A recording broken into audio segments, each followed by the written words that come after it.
جس زمانے کے اندر ہم یہاں پڑھتے تھے 1944 اور 45 میں اور 47 تک میں رہا ہوں یہاں پر، تو ایک دن ہم نے پروگرام بنایا کہ اہم ترین لیڈروں سے ملاقات کی جائے، تو سب سے پہلے مولانا ابوالکلام آزاد کے یہاں پہنچے۔ وہ جو غبار خاطی میں انہوں نے لکھا ہے کہ 4 بجے صبح کو میں اٹھ جاتا ہوں، وہ واقعتاً وہ اٹھ چکے تھے، جاگ چکے تھے۔ ان کے ذوق کے مطابق ہم ایک عطر کی شیشی لے گئے، اور کیونکہ مولانا سگریٹ بہت پیتے تھے تو چاندی کا ایک کیس بھی لے گئے۔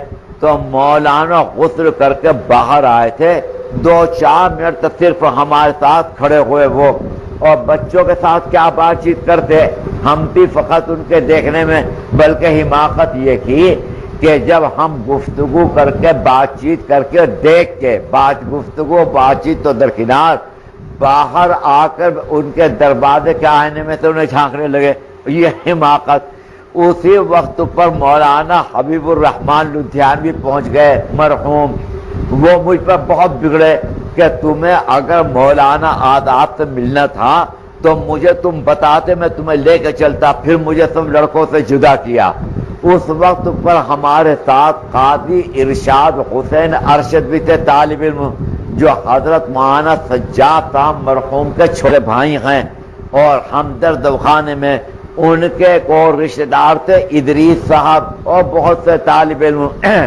تو پھر مجھے لے گئے مولانا حبیب الرحمان، اور جا کر مولانا ابوالکلام آزاد سے پوچھا کہ انہیں پہچانتے ہو؟ تو مولانا نے کہا کہ نہیں، میں نہیں پہچانتا۔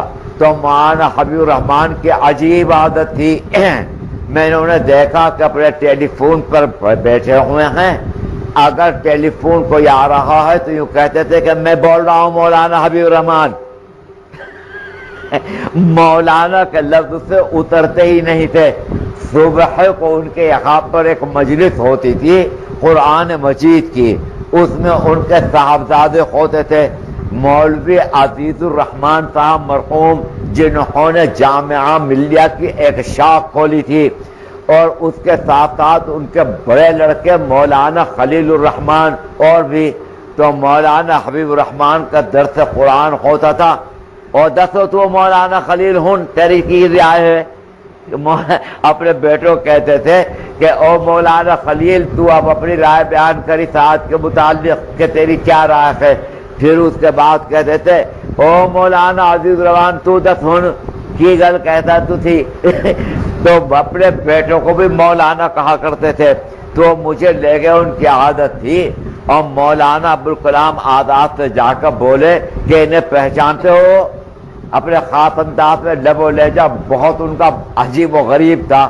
تو مولانا ابوالکلام آزاد نے کہا کہ میں نہیں جانتا بھائی، پہچانتا نہیں۔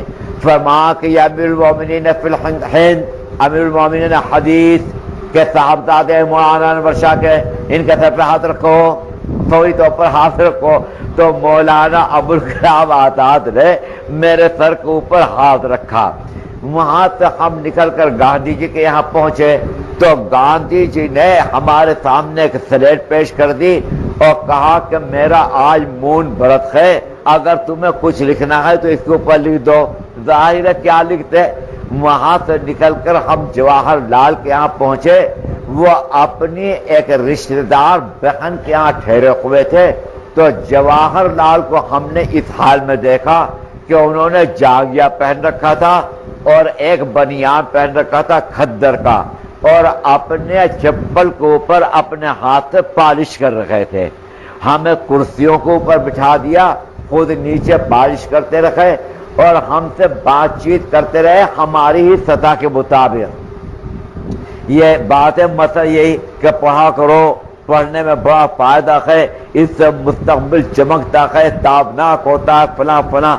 وہاں سے نکل کر ہم پٹیل کے یہاں پہنچے، تو پٹیل اندر سے باہر آ رکھے تھے، وہ واحد شخص جس نے ہمارے ساتھ مسافہ بھی گوارا نہیں کیا، سردار پٹیل نے، ولبھ بھائی پٹیل۔ ہم پھر قائد اعظم کے رہائش پر پہنچ گئے، تو قائد اعظم کے ہلکی ہلکی سردی تھی، ان کا سیکریٹری باہر بیٹھا ہوا کچھ لکھ رہا تھا۔ تو ہم نے کہا کہ ہمیں قائد اعظم کو سے ملنا ہے.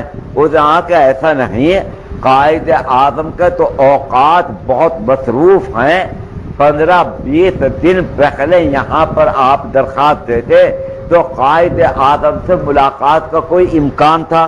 اب آپ آ کے یہاں دھمک گئے، بن بلائے احمق لے دوڑے سہنت. تو نہ بات نہیں، بلا یہاں پر کوئی امکان ہے اس کا. ہم ابھی باتیں کر رہے تھے، قائد اعظم اندر سے نکل آئے، انہیں کوئی ضروری ٹیلی گرام دلوانا تھا. تو قائد اعظم کے گلے میں آتشی گلاس پڑا رہتا تھا، عینک نہیں لگاتے تھے. اس آتشی گلاس کو اٹھا کر وہ تحریر کو پڑھا کرتے تھے. اب ہم تو سب کے سب کانگریسی تھے، ٹوپی اوڑھ رکھی تھی تو آپ کہتے ہو. تو وہاں سے ہم نکلے، عجیب و غریب انداز کے اندر نکلے. یہ پہلا تاثر تھا